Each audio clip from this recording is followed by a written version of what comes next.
Hi guys, just a short video to introduce our new project car, which is the Mini F56 Cooper S. If you know about us, you know that we had an R56 Mini Cooper S before in around 2010, which we took to around 290 horsepower and 330 foot-pound of torque with an intake, hybrid turbo, full exhaust and intercooler. Now for the R56 we did actually develop a whole range of our own products for that car, and we hope to do the same thing with this one. The R56 had the N14 engine, which was shared with the Peugeot 206, so it was actually a Peugeot engine. This new one has the 2-litre turbo engine from BMW, which is called the B48, and it's shared by the 2 Series Active Tourer and in some countries even the 730i. So this engine actually from BMW is capable of producing around 245 horsepower. In this car it's 192 horsepower, and with just a tune we think that we can get some really good results out of it.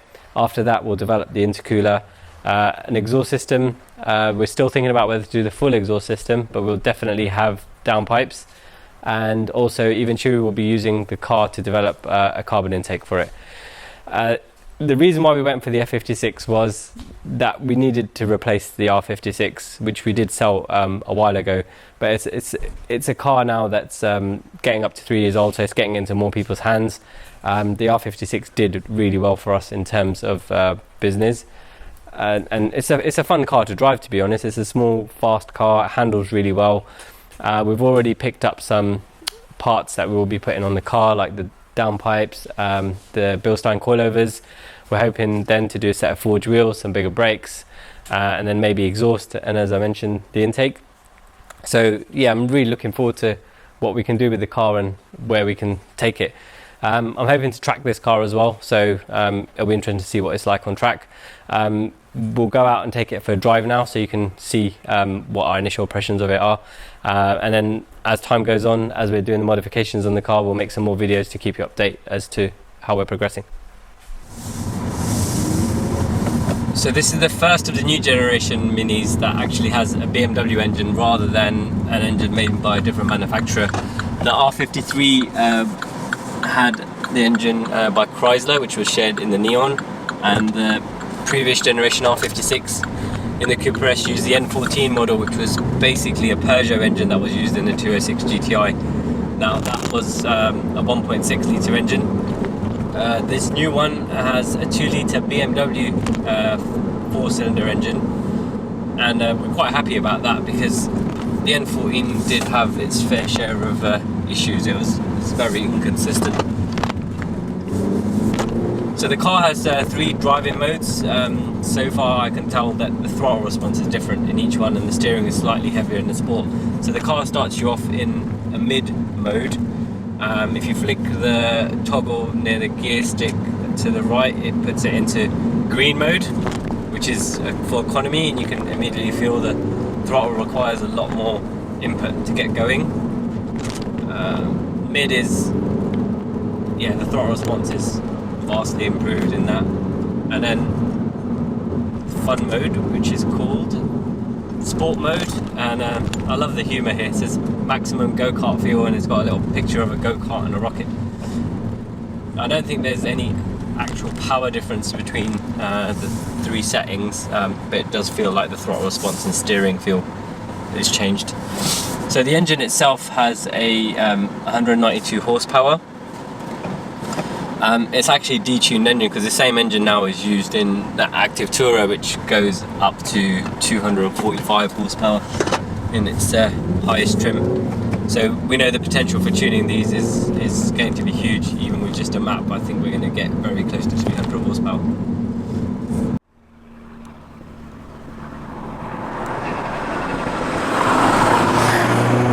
So usually with my cars I go for the dual clutch option. The Mini doesn't have dual clutch, so it has a choice of an automatic or manual. Just to be different, because I haven't had a manual car for such a long time, I thought, well, let's give the manual gearbox a go on this one. My previous generation R56 was also a manual. The gear change is actually quite good. It's quite short throw, it's very direct. It feels better than most sort of BMW gear shifts, which I'm normally disappointed with. The car actually in Sport mode rev matches for you as well, so if you're like me and you can't never learned how to do that, it's quite handy. Oh, it's also got some pops and bangs on the overrun in sport mode, which even through the muted factory exhaust you can hear a little bit. So yeah, once we change the exhaust or downpipes, I think that's going to be much more pronounced.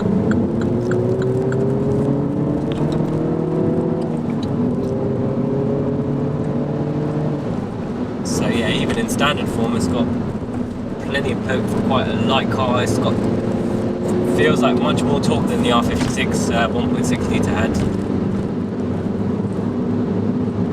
Suspension is pretty compliant actually. I mean, even on the run flats this has from the factory, soaking up the bumps quite well. I mean, this is on the standard 17-inch wheels at the moment.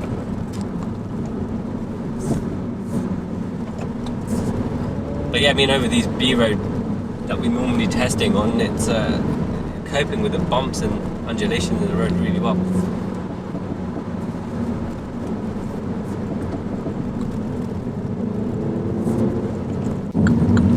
For a front-wheel drive car, it's very well balanced. You can literally just get it on the edge of where you want it and just keep it there. It's really one of those cars that you can grab by the scruff of the neck and just go for it.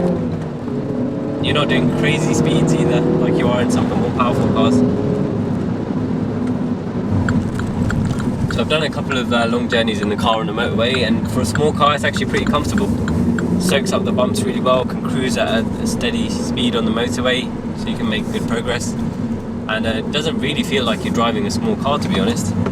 Even though, I mean, it's small and they've kept the weight down compared to the previous generation, it just does not feel like a short wheelbase car should do, which is a good thing. I think they've done a really good job on the suspension settings.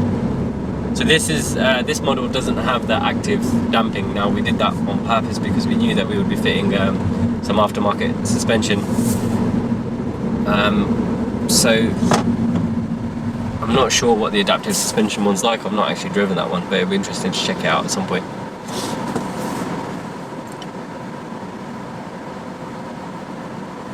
But overall, the interior it's a nice place to be honest. As I said earlier, the quality is definitely a step up from the last one. It feels more BMW than Mini, which is a good thing. And I think it does fill that upmarket Super Mini slot rather well. Because if you drive some of the other hot hatches in the same price range or slightly less, they definitely don't feel as well built as this one.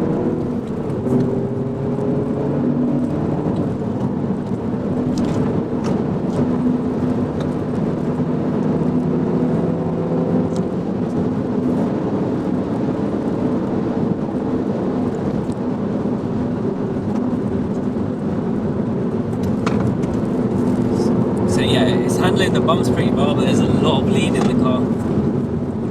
You're getting through the slightly faster corners.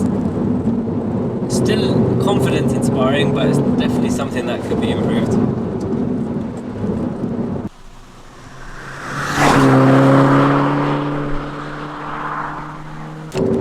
It's definitely a fun car, and I think that's for me what the Mini is all about. It can do the mundane tasks when you want it to, but when you want to have a spirited drive, it can do that for you as well and put a smile on your face.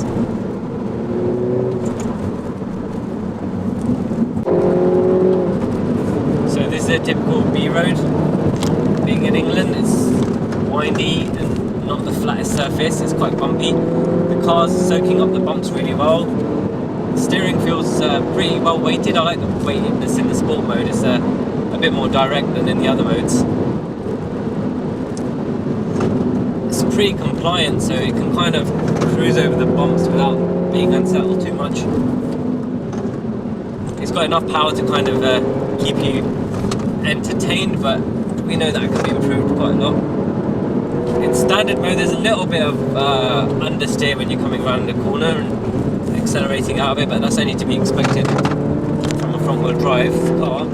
But I think that's definitely one of the things that's on our list of things to do. And there's a couple of diff options that are available for the car, but I spoke to the guys at Wavetrack over the weekend at Layers, and I think we'll probably go for that option, especially seeing as soon as we start adding a bit more power to the car, I think it's going to be a requirement.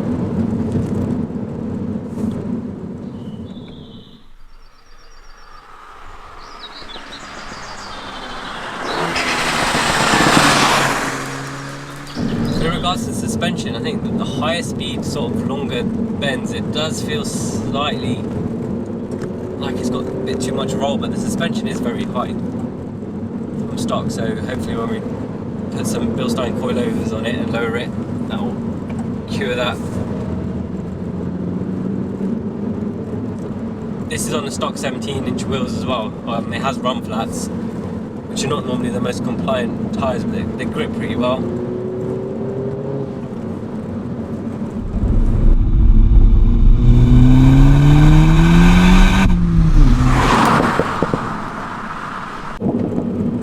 There you can just hear some of the overruns. That's on the stock exhaust as well, so when we've done the downpipe and maybe the rear exhaust, that will be much more pronounced. I think it just, I know a lot of people are divided on that, but I think it just adds a bit of personality to the cars.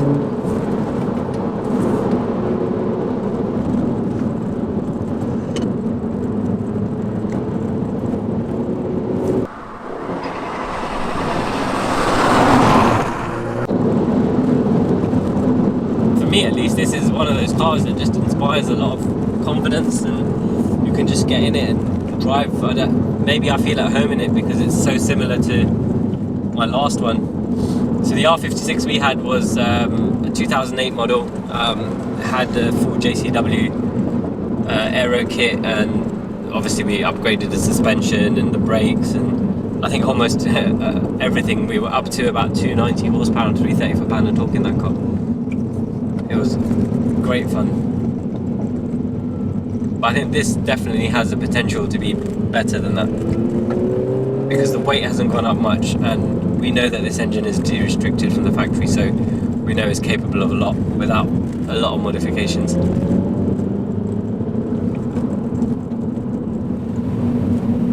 So yeah, you can do your B-road blast, and then you come into town and you're just driving the car slowly, and it's comfortable. It's not awkward in any way. It's small, so you can park it very easily. So I mean, as a dual purpose car in terms of driving around town, maybe commuting to work and then having a bit of fun on the roads, I think it's a great option, to be honest. Happy with the choice, and I do feel in the limited time that we've owned the car and I've been driving it around there, it's definitely an improvement over the previous generation, and I am very happy they put a BMW engine in this car and not the French one again, or any other brand of engine, to be honest.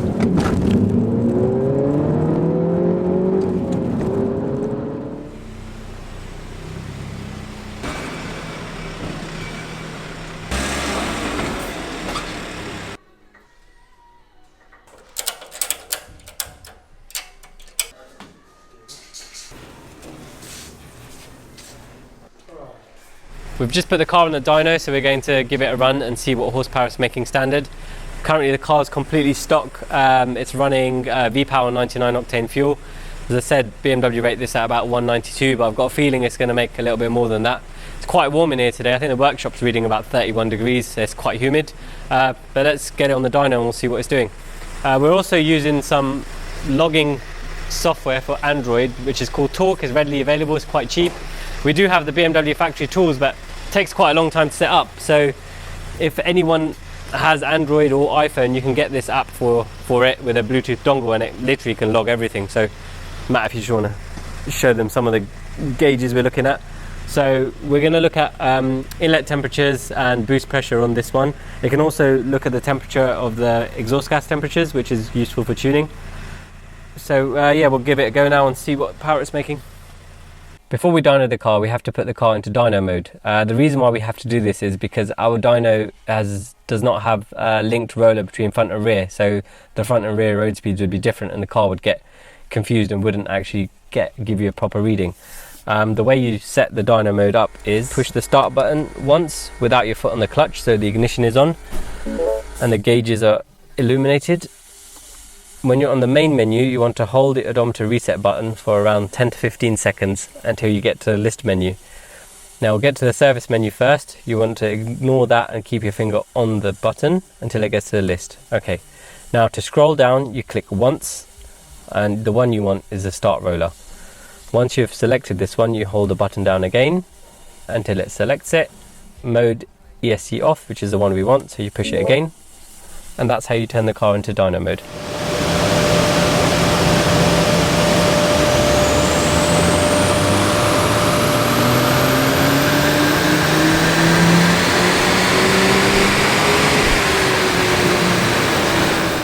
We've just done a couple of stock pulls, and the highest figure we've got is 214.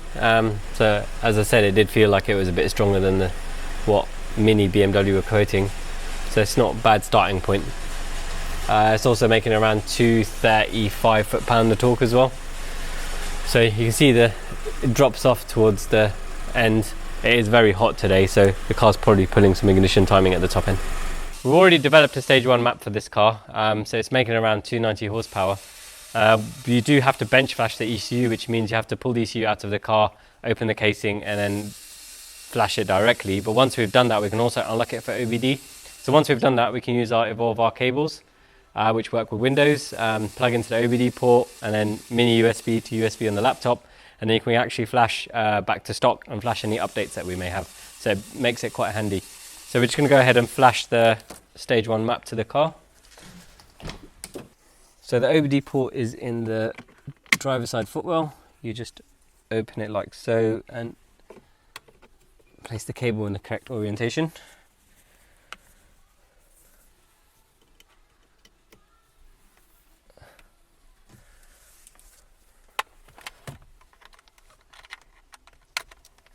Okay. To use the software, the ignition has to be on and the fuel gauge has to be showing without the engine being started. So you can see the fuel gauge on the Mini is these bars on the side, so they're showing us that it's almost full. So we'll go ahead and launch the Evolve R software on the laptop and just go through the verification process. The software itself is very straightforward to use. So it's just IDing the ECU at the moment. For this process, we want to program the ECU memory. So we choose that option.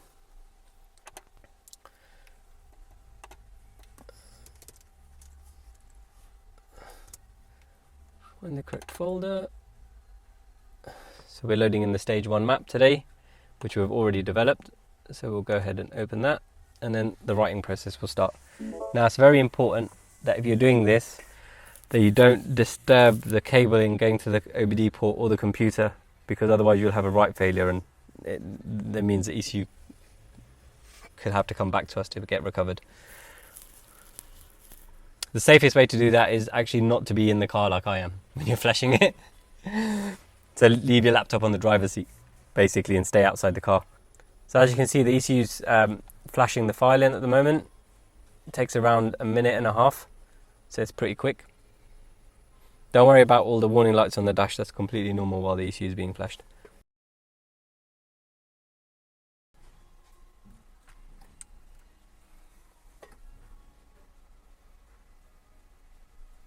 Okay, so it's asking me to turn the ignition off, and then wait around 10 seconds for that green bar to work its way back.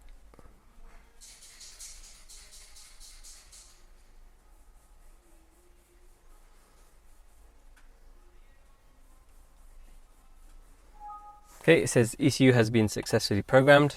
Now on the F series cars like the Mini and the F10 M5 and M4s, when we use this software, we also have to write the coding data in, which you would have saved previously.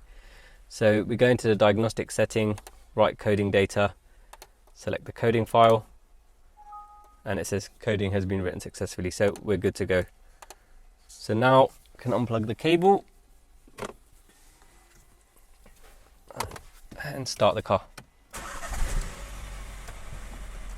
And that's it. We successfully flashed the stage 1 file in, so we can test it on the dyno and see what it's making today. It's quite hot today, so we'll see what it makes. Also, the process of returning the car back to stock is exactly the same, but instead of selecting the tuned file, you select the original file.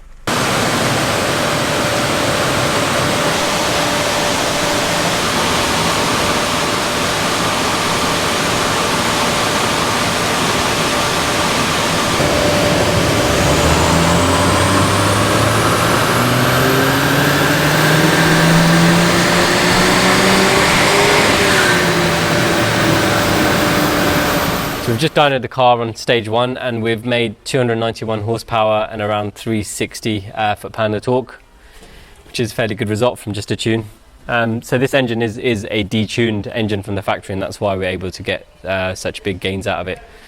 We have done some V-Box testing as well already on this, and I think we were able to improve the 100 to 200 time by around 6 seconds, but we'll put details of that in the video as well, so you can have a look. But yeah, pretty happy with that. We're back in the car, going to take it for a test drive and see what it's like with the map on there. Should be fun.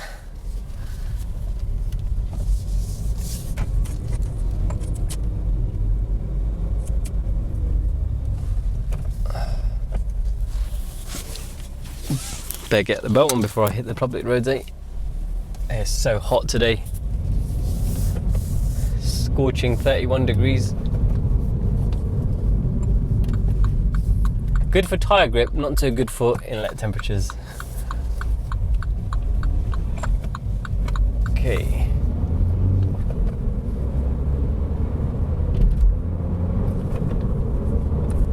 Throttle response is definitely a lot sharper.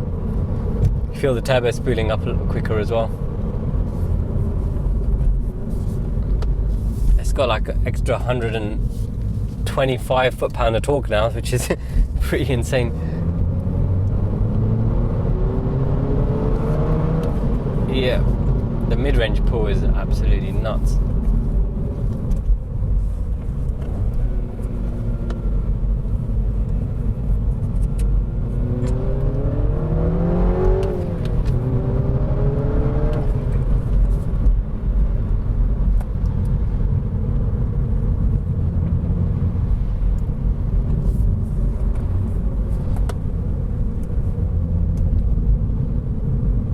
Yeah, it's just so eager now. It was, I mean, it didn't feel flat when I was driving it, but compared to this now, I would say the stock actually feels a bit flat.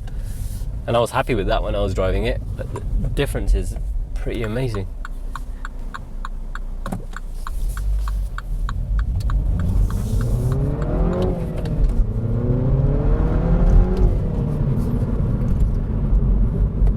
As to be expected, there is some torque steer, so you have to manage that either with your right foot and also hold on to the steering wheel. But I guess you're going to have that issue in any powerful front-wheel drive car. Definitely need to, well, for aggressive driving and for people who like going around corners really fast and accelerating out of the corners, I think a diff's going to be absolutely essential. But obviously that's really dependent on your driving style. So we're in 4th gear now, so hopefully we'll have a little gap to overtake some of the cars in front of us. To see what the mid-range pull is like. Yeah. It's just bags of torque. 4th gear now feels like 2nd gear. There's that much difference.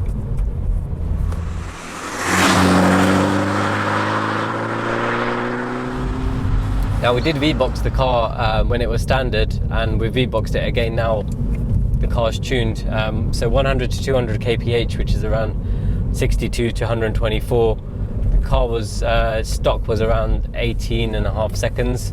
Now with the tune on, it's just over 12 seconds. So there's a 6-second difference in 100 to 200 kph, which is absolutely huge. So, you know, just from a map, that's an amazing difference. Completely changes the performance of the car.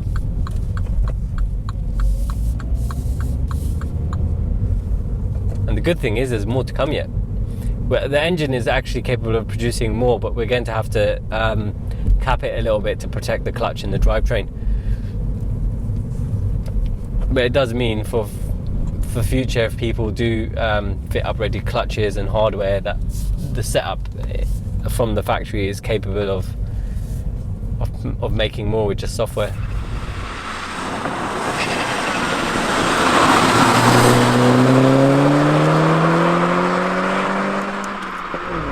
So hot in the car today, and Matt said I can't have the air conditioning on too high, otherwise I won't be able to hear me talking.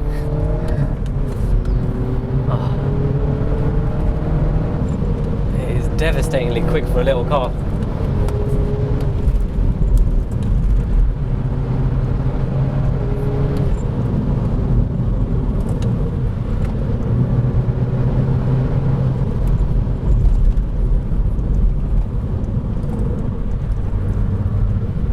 I mean, in terms of those 100 to 200 times now, I think the stock E46 M3 I've timed at 12.8, so it's 0.8 seconds faster than E46 M3 in that speed range, which, if you think about it, is pretty cool.